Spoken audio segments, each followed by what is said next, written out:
All right, guys, so here we go. We got some sweet news coming in. That is tomorrow, May 5th, we're launching a 3x event for Savage Gear from Fire Knight's Castle, which is the best set majority of players are looking for. The unique thing about Fire Knight is that apparently when I'm talking about it, my mic starts to drop.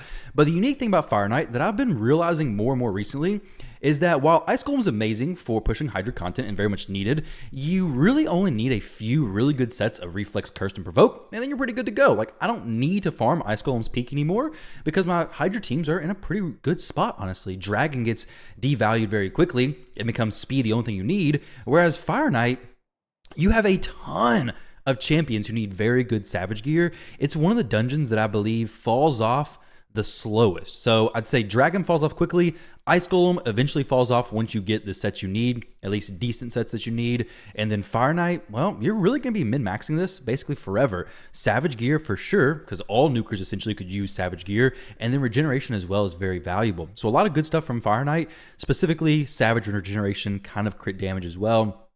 Different ones you could use for different areas of the game.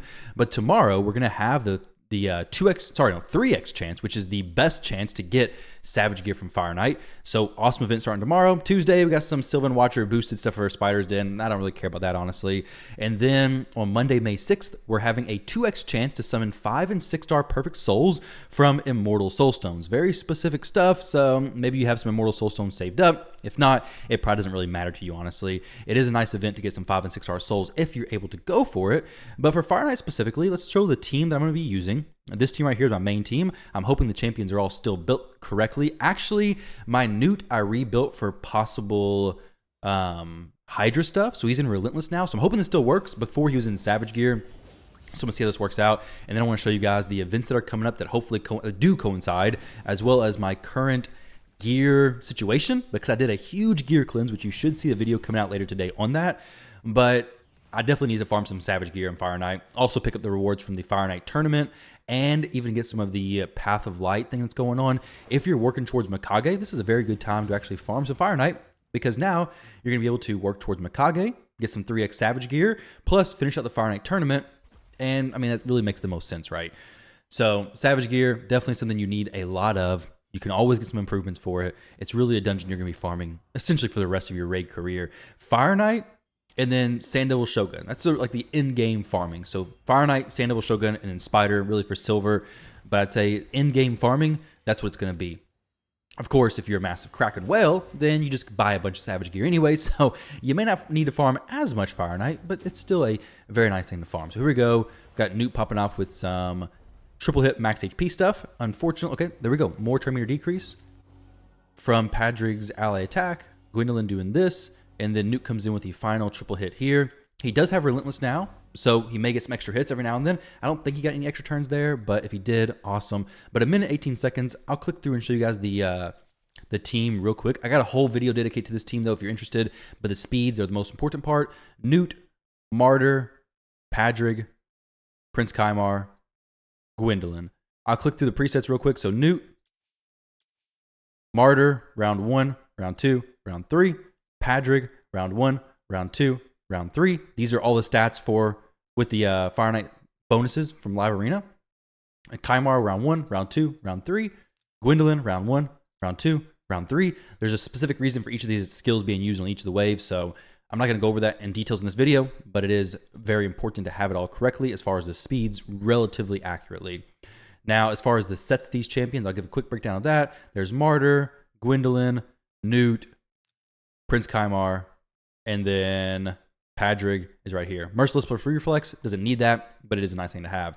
Now, as far as my Savage Gear goes, look at this gear, guys. 469 pieces. How many of you are sitting at 469 pieces? Probably 1,469 pieces is pretty common, but I cleared a massive amount of gear, both artifacts and accessories. And for Savage specifically, I'm looking pretty low. So looking through these pieces, I have crit damage piece right here. It's okay. I could use better. Crit rate, it's not great, but it's okay. This is, I don't know why I even kept this, honestly. Actually, no, possible quad roll. And then this one's crit rate, crit damage. So obviously, I need more crit damage gloves, without a doubt, in Savage Gear. Very, very valuable pieces. Let's see if this quad rolls, and I'll probably just rework it. Oh, I got no silver. Oh, no. All right, no silver for me. But we got the decent rolls up here. But I need some more crit rate stuff, more stuff to make some hard, strong hitting nukers, especially HP-based nukers and honestly even defense-based nukers. So Savage is definitely worth farming.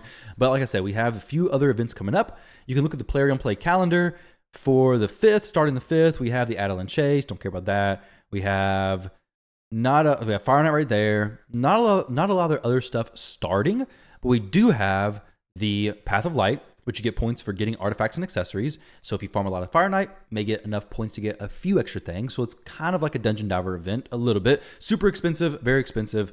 But we also have the Fire Knight tournament itself going on tomorrow. So pick up some rewards there pretty easily.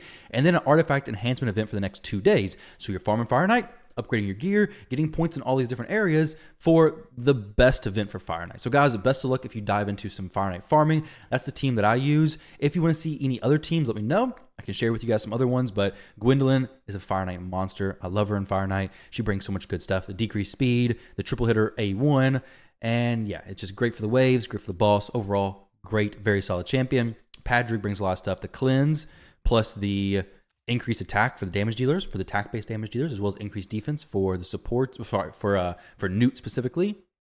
Very good champion, a very good overall kit. Team positioning is very important in this specific setup as well. So guys, best of luck farming some Fire Knight tomorrow. Good luck with that. Love and appreciate all of you. I'll catch you in the next video.